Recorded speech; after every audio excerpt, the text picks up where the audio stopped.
Hello hi നമസ്കാരം. എല്ലാവരും സുഖമായിട്ടിരിക്കണമെന്ന് വിശ്വസിക്കുന്നു. ഇന്നൊരു നൂലുകെട്ടിൻ്റെ വിശേഷങ്ങളാണ് പറയാൻ പോകുന്നത്. ഒരുപാട് ലേറ്റായിട്ടാണ് ഞങ്ങൾ ലുലുവിലെ പേജ് 3 സലൂണിൽ മുടി വെട്ടാൻ വേണ്ടി പോകുന്നത്. നാളത്തെ നൂലുകെട്ട് പരിപാടിക്ക് ഒന്ന് പ്രിപ്പയർ ചെയ്യാമെന്ന് വിചാരിച്ചു. വെളുപ്പിന് 3:30 ഞങ്ങളങ്ങനെ ഇറങ്ങി. മണ്ണാർക്കാട് വെച്ചിട്ടായിരുന്നു നൂലുകെട്ട് ഉണ്ടായിരുന്നത്. നല്ല പ്രകൃതി രമണീയമായ സ്ഥലമായിരുന്നു.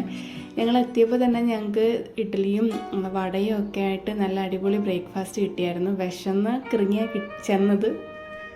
ഫുഡ് കഴിച്ച് കഴിഞ്ഞ ഉടനെ തന്നെ നൂലുകെട്ടിൻ്റെ ചടങ്ങ് സ്റ്റാർട്ടായി. അമ്മമ്മ വിളക്ക് തെളിയിച്ചു. അച്ഛനും അമ്മയും കുഞ്ഞും ബാക്കി ബന്ധുക്കളെല്ലാവരും കൂടി വന്നു കേട്ടോ.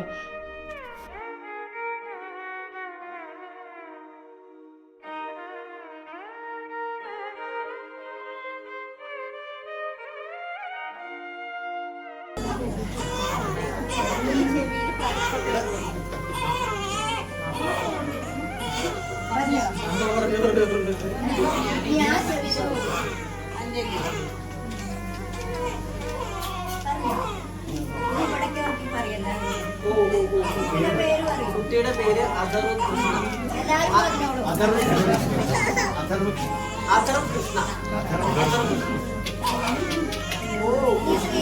അദർ കൃഷ്ണ എന്നാണ് മോൻ്റെ പേര്. എനിക്ക് ഒരുപാട് ഇഷ്ടമായി ആ പേര് കേട്ടപ്പോൾ. എനിക്ക് രോമാഞ്ചമൊക്കെ വന്നു. എന്താണെന്ന് അറിയില്ല, എനിക്ക് ഭയങ്കര ഇഷ്ടമായി ആ പേര് കേട്ടപ്പോൾ. നിങ്ങൾക്ക് ഇഷ്ടമായോ? നല്ല പേരല്ലേ?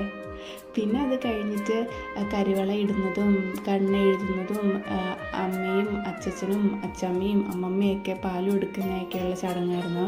അതെല്ലാം കഴിഞ്ഞിട്ട് ഞങ്ങൾ കുറച്ച് പേര് ഫോട്ടോയൊക്കെ എടുത്തു. പിന്നെ സ്വർണ്ണമൊക്കെ കുട്ടിക്ക് ഇട്ട് കൊടുത്തു. അങ്ങനെ വളരെ ഗംഭീരമായിട്ട് മനസ്സൊക്കെ ഭയങ്കര സന്തോഷമായിട്ട് നിന്നൊരു ചടങ്ങായിരുന്നു കേട്ടോ. എന്താണെന്നറിയില്ല, ഇങ്ങനത്തെ ചടങ്ങൊക്കെ ഭയങ്കര സന്തോഷമല്ലേ കണ്ടുകൊണ്ടിരിക്കാനും. മൊത്തത്തിൽ നല്ലൊരു വൈബാണ്. അത് കഴിഞ്ഞത് ആ കുഞ്ഞു മോന് അച്ഛനും അമ്മയുടെ മാച്ചായിട്ടുള്ള മുണ്ടും ഉടുപ്പും ഒക്കെ തയ്പ്പിച്ചു. ഇത് ഇട്ടപ്പോൾ നല്ല ക്യൂട്ടായിട്ടുണ്ടായിരുന്നു കേട്ടോ. പാവം അന്നേരം കരഞ്ഞ് ഉറങ്ങിപ്പോയി. എന്നാലും എങ്ങനെയെങ്കിലുമൊക്കെ അഡ്ജസ്റ്റ് ചെയ്ത് ഇട്ടപ്പോൾ നല്ല രസമുണ്ടായിരുന്നു കേട്ടോ. അകത്തെ ചടങ്ങുകളെല്ലാം കഴിഞ്ഞ് പുറത്തിറങ്ങിയപ്പോൾ സദ്യക്കുള്ള പന്തി റെഡിയായി. പക്ഷെ കുറച്ച് മുന്നേ ഞങ്ങൾ ഫുഡ് കഴിച്ചോളൂ, അതുകൊണ്ട് ഞങ്ങൾക്ക് വിശന്നില്ല. അപ്പോൾ ഓർത്തു എന്നാൽ തൊട്ട് ബാക്കിലുള്ള പുഴയിൽ പോകാമെന്ന്. ഇത് സൈലൻറ്റ് വാലിയുടെ ഭാഗമായിട്ടുള്ള പുഴയാണ് കേട്ടോ. ഇവിടെ ആന ഇറങ്ങുമെന്നൊക്കെ ശ്രീന പറഞ്ഞായിരുന്നു. എല്ലാം ലാസ്റ്റ് ഞങ്ങൾ പോയി നിന്ന് അവിടുന്ന് ഫോട്ടോ ഒക്കെ എടുത്തിട്ട് തിരിച്ച് പോകുന്ന വഴിക്കാണ് ശ്രീന പറയുന്നത്. ഭാഗ്യത്തിന് ആന ഇറങ്ങി കുത്തിക്കൊന്നില്ല. അത് കഴിഞ്ഞ് ഞങ്ങൾ തിരിച്ച് വന്നു. നല്ല അടിപൊളി സദ്യയായിരുന്നു. ഞങ്ങൾ കഴിച്ചു, പായസം കുടിച്ചു. 3 തരം പായസം ഉണ്ടായിരുന്നു. മധുരമൊക്കെ കുടിച്ച് ഓവർലോഡായിട്ട് അവിടെ നിന്ന് കുറച്ച് നേരം സ്പെൻഡ് ചെയ്തിട്ട് ടാറ്റ ബൈ ബൈ പറഞ്ഞ് അവിടെ നിന്ന് ഇറങ്ങാണ്.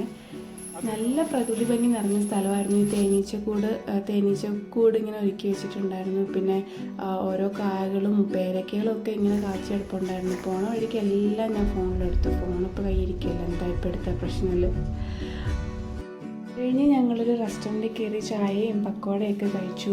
നല്ല മഴ ടൈമായിരുന്നു. ഒത്തിരി വിശപ്പ് അടിക്കുന്നുണ്ടായിരുന്നു. ഇതെല്ലാം കഴിഞ്ഞപ്പോൾ ഒരു ഐസ്ക്രീമും തിന്നാൻ ആഗ്രഹം തോന്നിയിട്ട് ഐസ്ക്രീമും കൊമ്പനടിച്ച് ഞങ്ങൾ വാങ്ങിക്കഴിച്ചു. അപ്പം ഇതാണ് ഇന്നത്തെ വിശേഷം. എല്ലാവരും കണ്ടതിന് ഒരുപാട് നന്ദി. ഇഷ്ടപ്പെട്ടെങ്കിൽ സബ്സ്ക്രൈബ് ചെയ്യുക, ലൈക്ക് ചെയ്യുക, കമൻറ്റ് ചെയ്യുക. Thanks for watching. Bye bye. Take care. Love you all.